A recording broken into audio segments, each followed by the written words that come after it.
안녕하세요. 오늘 저희가 함께 들여다볼 이야기는 정말 흥미롭습니다. 세계 최상의 부자들이 막대한 돈을 쏟아붓고 있는 분야, 바로 장수과학에 대한 이야기인데요.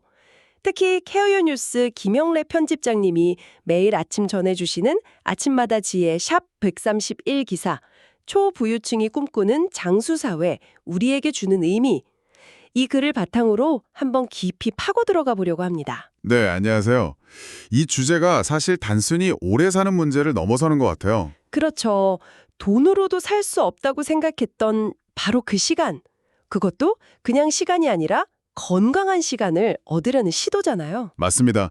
뭐랄까 최첨단 과학기술, 의료 접근성, 또 사회적 형평성 문제까지, 그리고 우리가 노화를 어떻게 바라봐야 하는지에 대한 근본적인 질문까지 던지고 있거든요. 와, 정말 생각할 거리가 많네요. 그럼 왜 이 부자들은 여기에 이렇게 집중하는 걸까요? 단순히 더 오래 살고 싶어서? 그게 전부는 아닌 것 같습니다. 기사에서도 지적하듯이 핵심은 단순 수명 연장이 아니라 건강 수명의 연장. 그러니까 질병 없이 활기차게 사는 시간을 늘리는 데 있는 거죠. 아, 건강 수명. 그게 중요하군요. 듣고 보니 그냥 오래 사는 거랑은 차원이 다르네요. 실제 투자 규모도 엄청나다고요? 네, 월스트리트저널 인용 기사를 보면 지난 25년간 50억 달러 이상이래요. 우리 돈으로 하면 거의 7조 원. 7조 원이요? 와, 피터 틸이나 샘 올트먼 같은 실리콘밸리 거물들이 왜 이렇게까지 투자하는 걸까요? 돈으로 살 수 없는 궁극적인 가치, 바로 그 건강한 시간을 얻으려는 걸까요? 네, 그렇게 볼 수 있겠죠. 그들이 성공시킨 사업들을 보면 세상을 바꾸는 혁신에 굉장히 과감하게 투자하는 경향이 있잖아요. 어쩌면 노화도 그들에게는 풀어야 할 하나의 기술적 문제, 뭐 그런 걸로 보일 수도 있고요. 또 시간 앞에서 모두가 평등하다는 그 한계를 넘어서고 싶은 욕망일 수도 있겠죠. 하하, 하긴 돈으로 거의 모든 걸 가졌는데 시간만은 어쩔 수 없으니까요. 그렇죠. 그리고 투자가 정말 광범위해요. 기사에도 나왔지만 세포를 젊게 되돌리는 세포 리프로그래밍 연구, 이게 대표적이죠. 아, 그 알토스 랩스. 제프 베이저스가 30억 달러나 투자했다는. 네, 맞습니다. 4조 원이 넘는 돈이죠. 세포 차원에서 노화 시계를 되돌리려는 정말 야심찬 시도예요. 또 노화 세포만 골라서 제거하는 기술, 세놀리틱스라고 하죠. 그것도 있고 만성 염증 줄이는 연구도 활발하고요. 세포를 젊게 만들고 늙은 세포만 제거한다. 이게 진짜 가능하다면 SF 영화 같은데요. 아직은 뭐 연구 초기 단계이긴 합니다. 넘어야 할 산도 많고요. 근데 가능성은 열려 있다고 보는 거죠. 그리고 이런 첨단 연구 말고도 좀 더 우리 생활과 가까운 쪽으로도 투자가 가고 있어요. 예를 들면 개인 맞춤 식단, 장내 미생물 분석해서요. 아, 마이크로바이옴 분석 같은 거요. 네, 맞아요. AI로 건강 데이터 분석해서 질병 예측하고 맞춤형 건강검진 설계하고 이런 예방적인 접근도 많이 하고 있죠. 궁극적으로는 삶의 질 자체를 바꾸려는 거예요. 100세에도 활력 넘치게. 이 지점이 참 흥미롭죠. 근데 이런 시도가 다 성공하는 건 아니잖아요. 기사에도 유니티 바이오테크놀로지 사례가 나왔는데 아, 네. 거기는 3억 5천만 달러, 거의 5천억 원 모으고도 임상 실패해서 문 닫았죠. 2022년에. 그러니까요. 그런 실패를 보면 좀 주저할 법도 한데 투자는 계속된다는 게 신기해요. 왜 그럴까요? 제 생각엔 두 가지 이유 같아요. 첫째는 실패 자체가 또 데이터가 되거든요. 왜 실패했는지 알면 다음엔 성공 확률이 높아지니까요. 의학 발전 역사가 다 그렇잖아요. 실패 위에 성공이 있는 거죠. 둘째는 역시 그 장기적인 잠재력 때문인 것 같아요. 노화 극복 기술은 진짜 게임 체인저가 될 수 있으니까요. 성공했을 때 얻는 가치가 워낙 크니까 위험을 감수하고 계속 투자하는 거죠. 뭐랄까, 하이리스크 하이리턴, 인셈이죠. 실패해서 배우고 더 큰 걸 본다. 확실히 좀 다르네요, 생각하는 방식이. 그럼 이들이 말하는 건강 수명을 늘린다는 건 구체적으로 어떤 걸 상상하면 될까요? 그냥 병 없이 오래 산다, 그 이상이에요.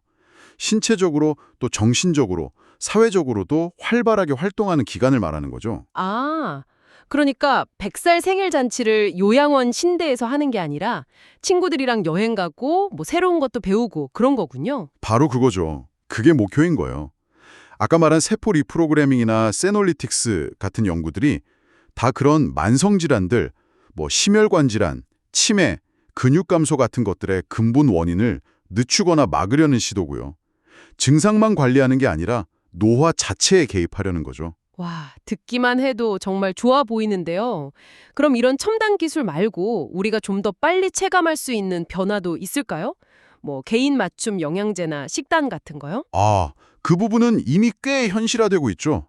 유전자 검사에서 부족한 영양소 알려주고 어떤 병 조심해야 하는지 알려주는 서비스들 있잖아요. 네, 그런 거 있죠. 장내 미생물 분석해서 맞춤 프로바이오틱스 추천하는 것도 점점 흔해질 거고요. AI가 더 발전하면 이런 개인 맞춤 서비스가 훨씬 정교해지고 또 가격도 좀 내려가지 않을까 싶어요. 내 몸에 딱 맞는 건강관리를 받는 거죠. 질병 치료에서 예방, 그리고 최적 건강 상태 유지로 패러다임이 바뀌는 거네요. 네, 그렇죠. 아프면 병원 간다가 아니라 안 아프게 미리 관리한다 이렇게요. 자, 그럼 이제 중요한 질문인데요. 이런 흐름이 지금 이걸 듣고 계신 당신, 그러니까 평범한 우리들에게는 대체 어떤 의미가 있을까요? 에이, 그거 다 부자들 얘기지? 이렇게 생각하실 수도 있잖아요. 네, 충분히 그럴 수 있죠. 그런데 기사에서도 지적하듯이 몇 가지 생각해 볼 점이 있어요. 첫 번째는 첨단 의료기술의 대중화 가능성이에요. 아, MRI나 로봇 수술처럼요? 처음엔 엄청 비쌌지만 지금은 많이 쓰이니까. 맞아요. 그런 거죠. 지금 개발 중인 장수 기술들도 처음엔 비싸겠지만 시간이 지나면 기술이 발전하고 비용이 내려가면서 점점 많은 사람들이 이용할 수 있게 될 가능성이 있다는 거예요. 물론 얼마나 걸릴지는 모르지만요. 희망을 가져볼 만은 하네요. 또 다른 건요? 두 번째는 예방 중심 건강관리의 강화입니다. 아까 말씀드렸듯이 노화 연구가 결국 우리 생활 습관이랑 아주 밀접하게 연결되어 있거든요. 식단, 운동, 수면 같은 거요. 연구가 깊어질수록 어떻게 하면 건강하게 오래 사나에 대한 과학적인 근거가 더 명확해질 거고, 그럼 개인 맞춤형 예방 프로그램 같은 게 더 발전하겠죠. 아, 내가 유전적으로 어떤 병에 약한지 미리 알면 거기에 맞춰서 더 적극적으로 관리할 수 있게 된다는 거군요. 네, 그렇죠.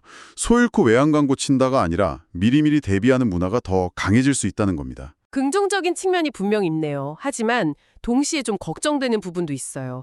이게 혹시 새로 불평등을 만들지는 않을까요? 네, 바로 그 점이 정말 중요한 문제죠. 이 기술 발전의 그림자랄까요? 사회적 불평등 심화 가능성. 여기서 우리가 좀 진지하게 질문을 던져봐야 해요. 만약에 정말 수명을 늘리고 젊음을 되찾는 기술이 나왔다. 그럼 과연 모두가 똑같이 그 혜택을 누릴 수 있을까?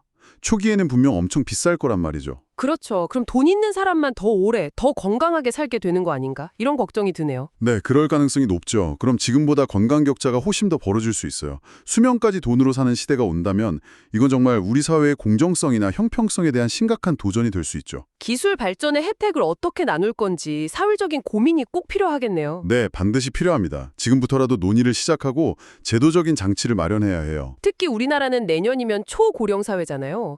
65세 이상 인구가 20%를 넘는 세계에서 제일 빠르다고 하고요. 맞아요.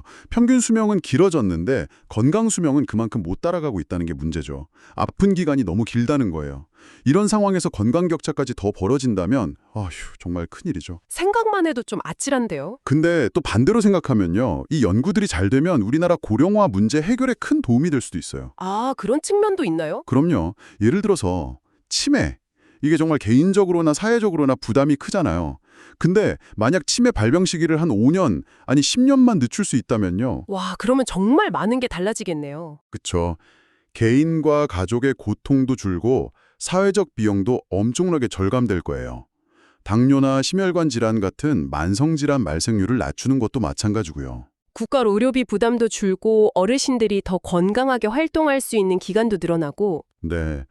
크게 보면 한국 사회의 지속 가능성을 높이는데 기여할 수도 있는 잠재력이 있는 거죠. 와, 그렇게 연결되니까 이게 단순히 개인의 욕심 문제가 아니네요. 국가적인 과제랑도 연결되는군요. 그렇죠. 하지만 그런 미래가 오려면 아직 시간이 좀 필요하겠죠. 그래서 기사 마지막 부분에서는 지금 당장 우리가 할 수 있는 것들의 중요성을 다시 한번 강조하고 있어요. 아, 맞아요. 결국 기본으로 돌아가는 느낌이었어요. 네, 그게 참 재미있는 지점이에요. 초부유층들이 수조 원을 들여서 개발하려는 그 첨단 기술의 목표랑 우리가 이미 다 알고 있는 기본적인 건강 습관들이랑 놀랍도록 같다는 거예요. 기사에서 말하는 거 보면 균형 잡힌 식사, 규칙적인 운동, 충분한 수면, 스트레스 관리, 정기검진, 예방접종, 그리고 또 중요한 게 사람들과 교류하고 계속 배우고 즐기는 거, 사회적, 정신적 활동 유지하는 거예요. 들어보면 너무 당연한 것들인데요. 약간 허무하기도 하고요. 그렇게 첨단 과학을 동원했는데 결론은 잘 먹고 잘 자고 운동하고 즐겁게 살아라. 하하, 그렇게 볼 수도 있지만 저는 오히려 이게 우리한테 희망을 준다고 봐요. 희망이요? 네, 과학이 이제 막 도달하려는 그 목표를 우리는 이미 스스로의 노력으로 상당 부분 이룰 수 있는 방법을 알고 있다는 뜻이니까요.